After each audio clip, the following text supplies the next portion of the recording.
Jason Lane here, our principal Microsoft architect. We've got an important announcement because we're starting to see some charges occur within Azure subscriptions that have a lot to do with some exciting new products that are being offered by Microsoft. Microsoft customers are excited about using it, but there are some unforeseen charges that could potentially occur unless a client takes the right measures, right? Or at least sets the right budgets and alerts within Microsoft Azure so that they can know and recognize when some of these charges are occurring, right? Before it's too late. First, Jason, why don't you take a minute and talk about what the customers are excited about using? I mean, it's called Security Copilot, right? For M365. It now comes with Microsoft 365 E5. What does it give a user? Why are they excited about it?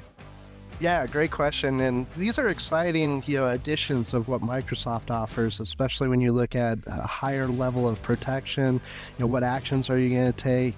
And specifically where we're seeing interest is around Microsoft Sentinel as the SIM capabilities and being able to ingest logs and being able to do more advanced threat hunting and also doing more automation around, having playbooks enabled and using Azure functions to take auto remediation actions and things like that. And one thing when you look at deploying these new data connectors through Content Hub is what are they ingesting? So are you ingesting all of your syslogs, for example, and is that the intended action that you're going to get the most value out of it? So I always recommend start small when you're ingesting into Sentinel. Make sure that you're getting the expected results, because what we're finding is without that being throttled, those charges can get very costly. As you're ingesting millions of logs, will certainly have the additional cost. And what we've seen from clients is, I didn't realize it was going to be that much money around it. So that's first and foremost around Sentinel. And the other area that we're seeing additional unexpected charges is around Security Copilot. As you mentioned, Rick, Microsoft announced that, hey, if you have Microsoft 365 E5 licenses, then you're also going to have the ability to use Security Copilot for no cost, depending on the number of licenses you have. However, what a lot of clients may have expected is this is going to already be enabled. So I can use Security Copilot, not have to worry about the cost, but Microsoft needs to go through each of the tenants and provide an inclusion first before provisioning any Security Copilots with having the benefits of Microsoft 365 E5. So we've seen some clients just go in there and say, yeah, let me get Security Copilot. They may provision in its build based on security consumption units.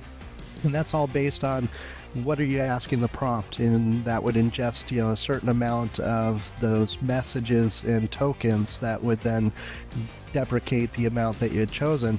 So the important part to realize about Security Copilot is it's built not only on SCUs, but they're billed each hour for the amount that they're on.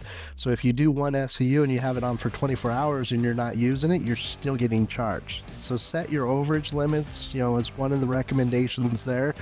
But the major recommendation that we would utilize for all Azure services is set up your budget alerts, notifications.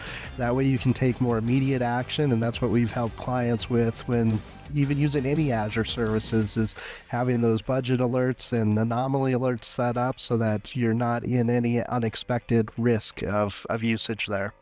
So I think what I heard is if you're licensed for Microsoft 365 E5, you have entitlements to Security Copilot for 365. However, as for best practice measure, before you actually get into using this particular product, you want to, as a best practice in general, set budgets and anomaly alerts within your subscription. But more importantly, you want to set the overages for security compute units, right? And what should they set that overage at, and how often should they check it? That's a good question. I think it all comes into, as you learn more about the capabilities, right? How can you expand on that? And one of the most valuable one is when there is an incident and alert, a lot of times that security analyst has to go through, prepare a report to the executive team of, what was the root cause analysis of it, and then how do we present that information? And with Security Copilot, it'll go through and analyze that incident, prepare the report that you can then provide to the executive team, freeing up a lot of time.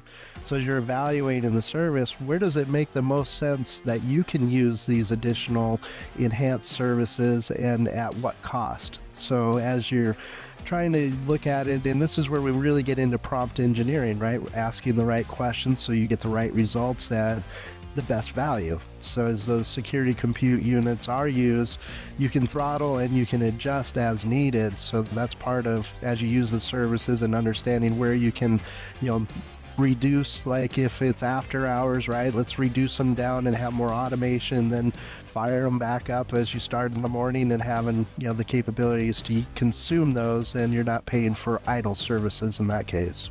Say you're a Microsoft customer and you're now finding out about this too late, and you've got a couple $1,000s worth of additional charges, consumption charges on your billing.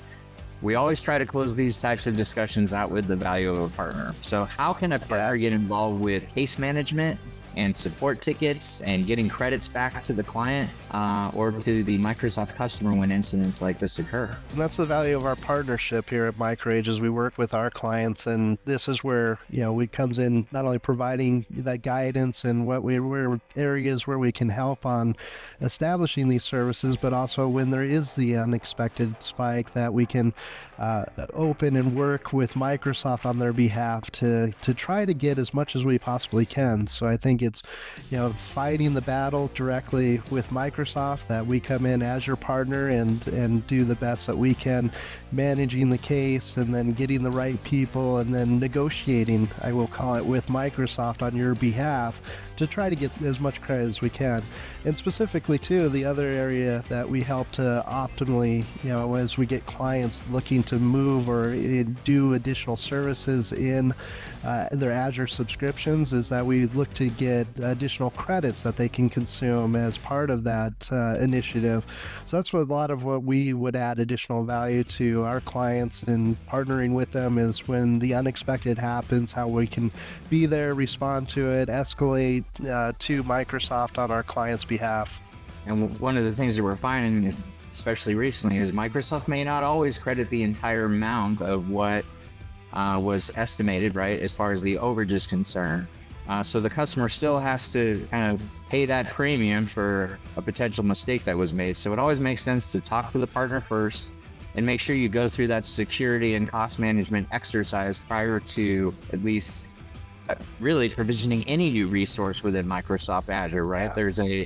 There's a cloud adoption framework strategy for anything, right? Not just related to what we're seeing with Security Copilot today.